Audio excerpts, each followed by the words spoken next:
Dear students of grade 6, welcome to a new episode of Time for English. أهلا بيكم في حلقة جديدة مع Time for English للصف السادس الابتدائي للغة الإنجليزية تحت إشراف ورعاية وزارة التربية والتعليم.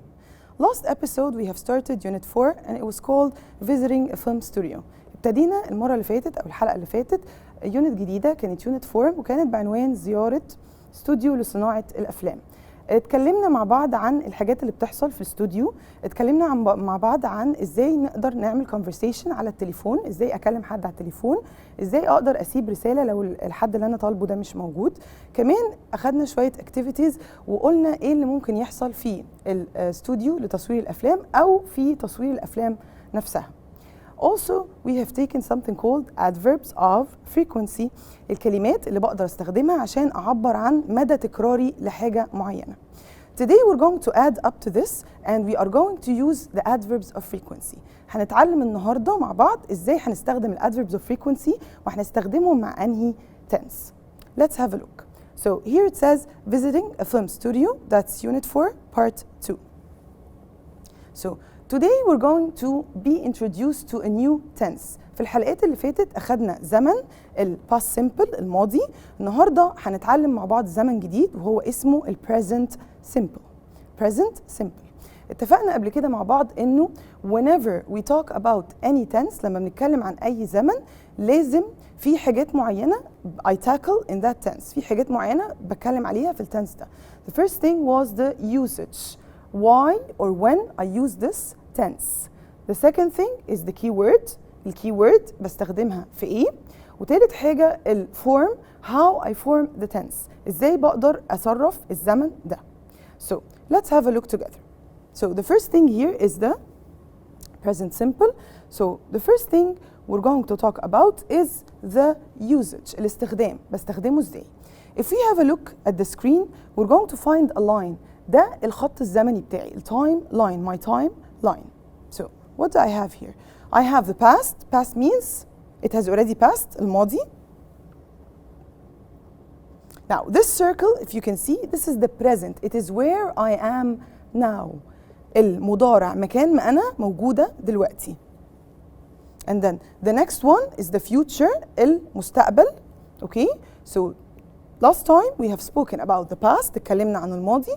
النهارده هنتكلم على المضارع. Present. Okay. Now. Present simple tense. The first thing is the usage. الاستخدام بتاعي. The present simple is used for. I have to know that very well. لازم أعرف كويس قوي أنا present simple بستخدمه عشان إيه. Let's have a look. So the first thing is called habits. So the present simple is used for habits. What's the meaning of habits? Habits are things that I do all the time. حاجات متعود أعملها. حاجة عادة عندي. Like I go to school by bus every day. أنا كل يوم بروح المدرسة بالباص. دي حاجة أنا متعود أعملها. That's the first use. Now, what is the second use? Facts. Facts means things that are true. حقائق. حاجة حقيقة. If you drop a coin in water, it sinks. لو خدنا a coin وحطيناها في مية هتنزل تحت. Okay? So this is a fact. ما ينفعش تتغير. It cannot change. Okay. And the next thing is repeated actions. Repeated actions. أفعال بتتكرر. أفعال بكررها.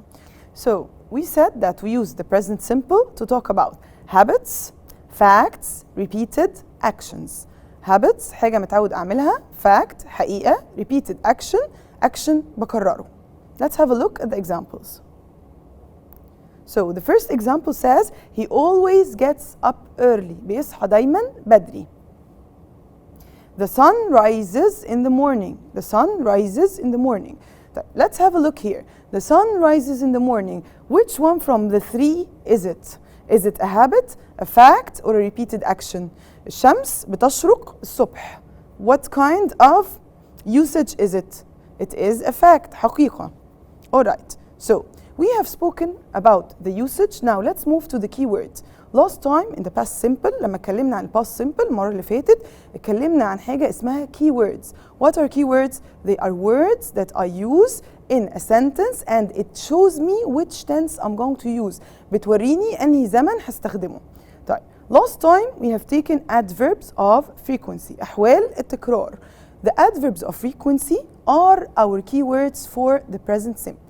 الأحوال التكرار هم الكيوردز بتوعنا لزمن المضارع. Let's have a look. So keywords, what are they? We have always, sometimes, usually, often, never, hardly, ever. طيب usually, I want you to have a look at usually. Do I pronounce the S? No, I say usually. Okay? طيب, let's have an example. She always talks on the phone. هي دائما بتتكلم على التليفون. He never wears a wig. مش بيلبس أبدا باروكة. Nancy hardly ever signs autographs. هنا hardly ever, what does it mean? It means almost never, نادرا. Okay? Let's have a look at the three sentences that we have on the screen. تعالوا نبص على ال three sentences الموجودين على السكرين. Always, never, hardly, ever. I have them in the sentence. These are the keywords. دول ال keywords بتوعي. طيب, let's locate the verbs. تعالوا نشوف مع بعض فين ال verbs. Here, she always talks on the phone. Where is the verb? فين الفعل عندي? Very good. Talks. Talks is the verb. طيب, the second one. He never wears a wig. Wears. Wears is the verb. Wears عندي هو الفعل. يلبس أو يرتدي. Nancy hardly ever signs autographs. Signs, this is the verb. Sign يعني يمضي. Signs, autographs. Okay? طيب. احنا دلوقتي عرفنا فين ال verbs. We located the verbs. Let's have a look at the keywords. Where do I put them? The first one here it says she always talks. He never wears. Nancy hardly ever signs. ناخد بالنا هنا عملنا ايه؟ كل مرة بيبقى عندي verb بحط الكيورد قبل الverb. Where do I put the keyword? I put the keyword before the verb. Before means قبل الverb. I cannot say she talks always. ما اقدرش اقول she talks always. ما اقدرش اقول he wears never. ما بعملش كده. So what do? I put the keyword, the adverbs of frequency before the main verb. قبل المين verb. Here it says adverbs of frequency come before the main verb. بتيجي قبل. Before means قبل. The main verb الverb الرئيسي. الفعل الرئيسي في الجملة. Let's have an example. Sally usually drives a sports car. Sally usually drives. طيب تعالوا ندور هنا مع بعض على الفعل. الverb. Where's the verb? The verb is drives. Very good. So where do I put the adverb of frequency? هحط هنا keyword فين؟ حطها قبل المين verb. Before the main verb. So I say Sally usually drives a sports car. These are the keywords. دول الكيوردز بتوعنا. These are the keywords for the present simple. Now, let's move to a new thing which is what? The form. How do I do the present simple? إزاي هقدر أصرف الأفعال في present simple?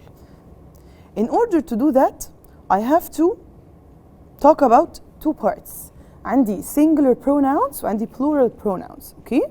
السنجلر pronouns الضماير اللي بتدل على المفرد والضماير اللي بتدل على الجمع. Let's talk about the plural pronouns first. طب what are they? What are the pronouns? I have I, we, they and you. I, we, they, you. طيب I, we, they, you takes what? It takes the verb in the infinitive. What does that mean? I put the verb as it is. بحط الفعل زي ما هو. مش بحط أي حاجة بعديه. So whenever I have I, we, they and you, I put the verb as it is. بحط الverb زي ما هو. الفعل زي ما هو. Let's have a look. Here, I often get a sunburn. I often get a sunburn. I have I here and the key word is what? Often. What about the verb? I have the verb get. أنا عندي verb get. طيب when I want to put that in the present simple, am I going to put anything after it? أحط أي حاجة بعد الفعل?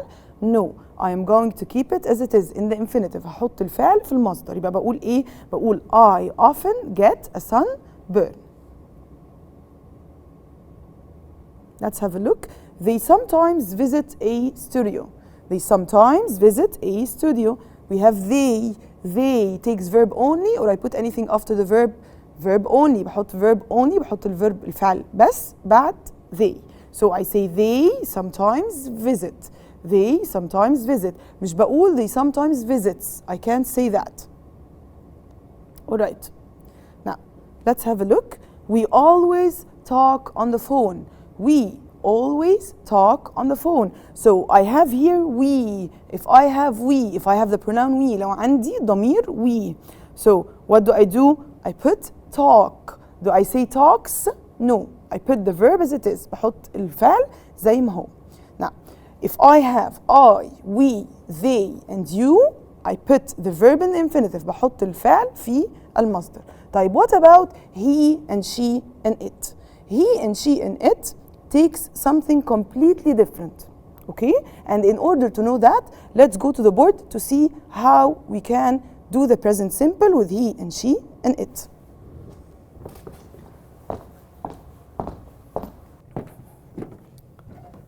So back there, we talked about the present simple and we talked about I, we, they, you, and we said that I, we, they, you takes verb only. اتكلمنا عن ال present simple وقلنا انه مع الضمائر I, we, they, you بحط الverb في المصدر زي ما هو.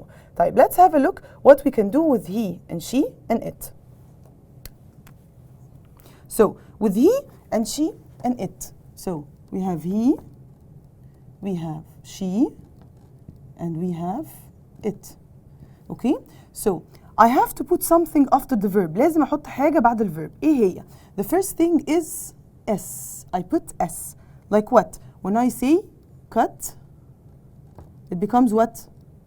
Cuts. Okay? If I have sign, it becomes signs. Take, it becomes takes. Okay? Right. Let's have a look here. What did I put after cut? S. Sign, I have to put S. Okay? Takes, I have to put S. طيب. With normal verbs like this, I put S after the verb مع إيه؟ he و she و it. بحط S بعد الverb مع he و she و it. What is the second thing? The second thing I put ES. طيب امتى بحط ES؟ I put ES if I have a verb ending in SH, CH, X, O or SS. ازاي بنعمل الكلام ده؟ Let's have a look at that verb. I have the verb watch. طيب watch ends with what؟ تعالوا نشوف آخر حرفين في watch. It ends with what? CH. If I have a verb ending in CH and it comes with he and she and it, I have to put ES. So watch becomes watches. Very good. Okay, طيب let's have a look at another verb. Go. طيب go ends with what? It ends with O. Very good. So what do I put? I have to put ES. So go becomes goes. طيب can I say he go to school every day? Of course not. I have to say what? I have to say he goes to school every day. So I put what? I put ES. Right. Let's have a look at the X. Like when I have fix. Fix ends with X. So if I want to make the present simple, لو عايزة أحطها في present simple مع he و she و it, what do? I have to put ES. Very good. I put ES. Very good. طيب, what is the third thing? The third thing is IES. طيب, IES. When do I put IES? I put IES if I have a verb that ends in Y. بحطها لما يبقى عندي verb آخره Y. آخره Y وخلاص كده؟ No. I have to look at the letter before the Y. لازم أبص على اللتر اللي قبل ال Y. طيب اللتر اللي قبل ال Y لازم أبص هو consonant ولا vowel. What are the vowels? Last time we have taken the vowels. أخدنا المرة اللي فاتت الفاولز. تعالوا نراجعها مع بعض تاني. إيه هم الفاولز؟ الفاولز A, E, I, O, U. What are these called? They are called vowels. Okay? These are the vowels. دايما برسمهم في الشيب ده to make it easier for you to know them عشان يبقى أسهل إن احنا نفتكرهم. Okay? طيب تعالوا نبص هنا على ال R. Is the R from these letters؟ هل ال R من الحروف دي؟ No. مادام مش من الحروف دي تبقى مش vowels تبقى consonants. يبقى if I have a verb ending in Y and the letter before the Y is a consonant, What do? I have to cross the Y and put I-E-S. يبقى carry becomes what? Carries. Let's have another example. عندي cry. Cry ends in Y. Let's have a look at the letter before the Y. It is an R. Is R a vowel? هل الR من vowels? No. It's a consonant. If it's a consonant, I cross the Y and put I-E-S. يبقى cry هتبقى إيه؟ cries. طب تعالوا نبص على verb تاني. عندي verb play.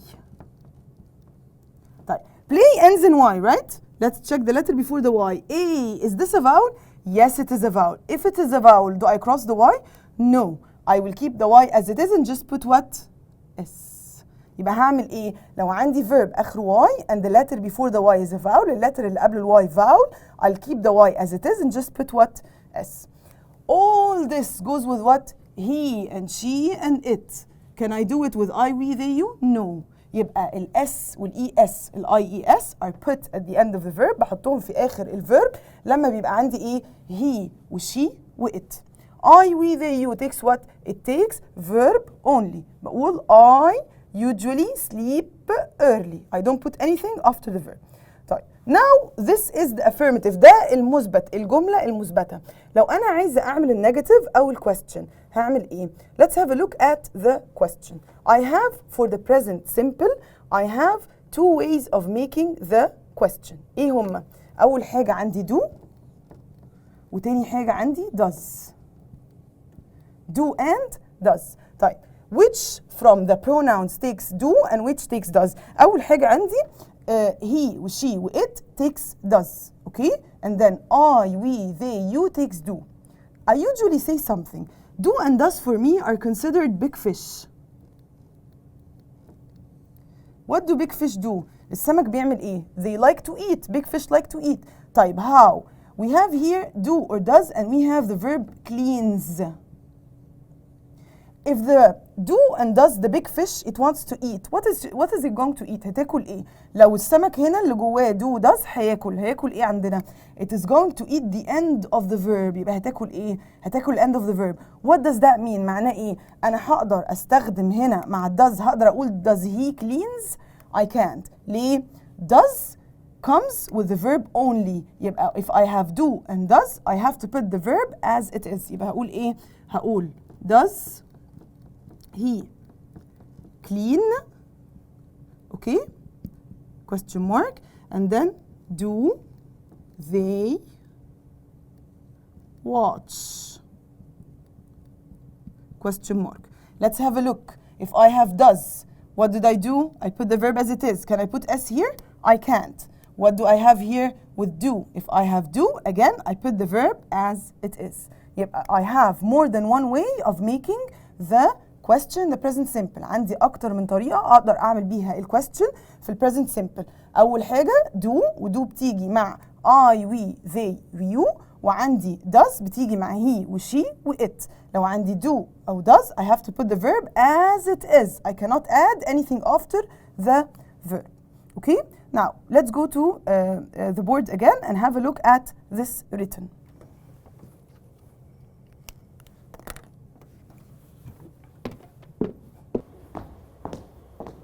So let's have a look at the question form. So here it says question form. So with I, we, they, you, we put do plus the verb infinitive. Verb infinitive means the verb as it is. الفعل في المصدر. لما يبقى عندي I و we و they و you بحط الفعل في المصدر. مفيش حاجة بعديه. Does with he and she and it verb infinitive. مع he و she و it بحط does وبرضو الفعل في المصدر. Here it says, do you ever sign autographs? Do they ever have an accident? يبقى عندنا do مع you و they بنحط do and the verb as it is sign و have. Okay? طيب في حاجة لازم ناخد بالنا منها. When we ask a question ايه الكيورد اللي بنستخدمها؟ بنستخدم keyword ever. Ever means أبدا بس في سؤال. Okay? طيب the other side it says, does she ever put on makeup? Does he ever make friends? So when we have he or she or it, we put does.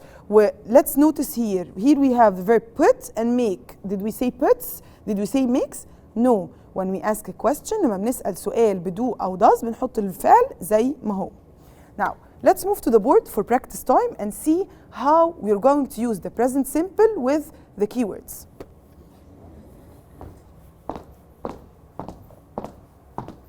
So let's have a look here together at what we're going to do. So first it says practice time.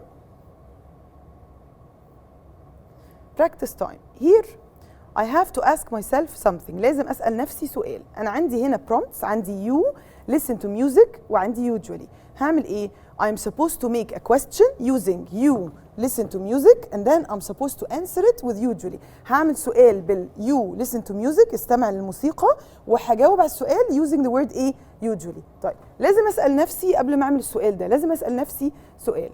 دلوقتي here if I'm going to ask a question، لو هسأل سؤال في present simple بستخدم إيه؟ لسه قايلينها we use do or does. طيب I have the pronoun you، ف you takes what? do or does؟ ها؟ you takes do. Very good. That's the first thing. يبقى هستخدم do. Now the second thing, I am going to use which keyword when I ask a question. هستخدم أنهي keyword لما بسأل السؤال؟ لسه قايلينها هناك ever.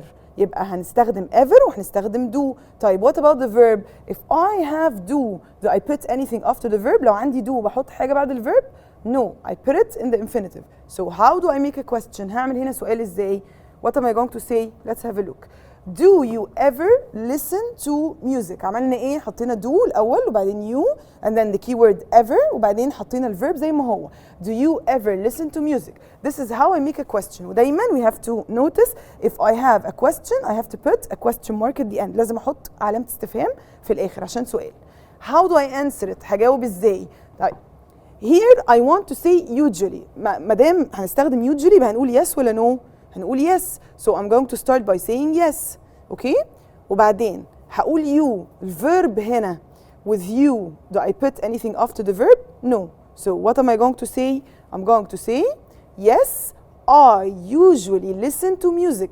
ناخد بالنا. I told you before usually is used where? I put usually before the main verb. بحط دايما ال usually قبل المين verb. Okay? So I put usually before the main verb. يبقى هجاوب هقول ايه؟ Yes, I usually listen to music. طب let's have a look at the second one. She talk on the phone and I have always tried to do this alone. So how can we do that? She takes do or does? Huh? Think about it. She takes does. So I'm going to start the question with does. هبتدي السؤال ب does. So what am I going to say? هقول does and then after that I put what? She. So does she and then always is for the answer. But if I'm going to ask a question حط ever. يبقى هنقول ايه? Does she ever talk on the phone? Huh? Does she ever talk on the phone? I want to answer with always. عايزة أجاوب ب always. برضو always عندي هنا yes ولا no؟ هتبقى yes. So I'm going to start by saying ايه؟ Yes. طب after yes حط ايه؟ حط she and then the adverb of frequency always. طيب yes she always. الverb عندي هنا talk. اتكلمنا على البورد قلنا انه لو عندي talk and I have she, do I put the verb as it is or something after it? I have to put something after it. What do I put? هحط ايه بعد الverb هنا؟ هحط s. So what am I going to say? Yes, she always talks on the phone. طيب. I hope you could do that alone. They make friends. So you're going to ask a question then answer it with never. Okay, so they make friends and we answer with never. So what's the question? Do they ever make friends? No, they never make friends. He get a sunburn often. So does he ever get a sunburn? Yes, he often gets a sunburn. Now let's continue. Choose the correct answer. I don't like pizza. I eat it. So what's the answer here? I never eat it. I don't like it, so I never eat it. Very good. Do they ever a wig? Huh? What do they do to the wig? Wore, wears, or wear? They ever wear. Verb only. Very good. He ever drive a car? Do, does, or has? Does.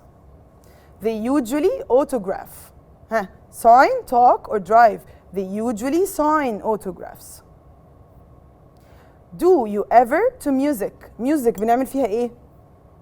Listen to music. نقدر اقول هنا listens? No, because I have do.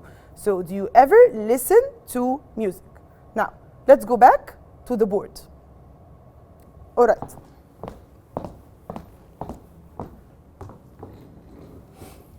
So, today we have something, okay? And this is how to write an email. Today we're going to learn together how to write an email. هنتعلم ازاي نكتب ايميل. أول حاجة بنعملها بنكتب to وبنكتب العنوان البريد الإلكتروني بتاع اللي ببعت له. تاني حاجة from وبكتب البريد الإلكتروني بتاعي أنا. تالت حاجة السبجكت، إيه هو العنوان؟ لو أنا مسافرة هقول له going to Alexandria. عندي بعمل dear النيم اللي أنا ببعت له وبعدين كوما. I start with how are you، ببتدي ب how are you الأول وبعدين ببتدي أقول له اللي أنا بعمله whatever it is. So if you're talking about traveling، لو بنتكلم عن سفر هبتدي أقول له how are you وبعد كده هقول له إيه اللي أنا عملته. أوكي؟ I am writing to tell you about my travel to Alexandria، وهبتدي أتكلم عملت إيه في ألكسندريا. طيب خلصت الإيميل كله، هعمل إيه بعد كده؟ I am going to write yours يعني زي ما كأني بقول صديقك يعني. اوكي yours comma and under it I put the name. تحتها بحط الاسم بتاعي.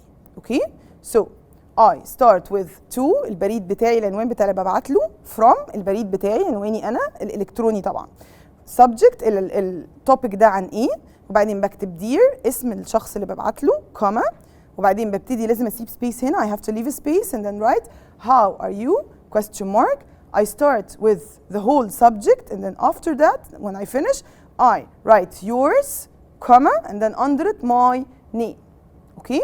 طيب the topic could change، ممكن الموضوع يتغير كل مرة. ممكن بدل ما أعمل أتكلم عن سفر ممكن أتكلم عن مكان رحته.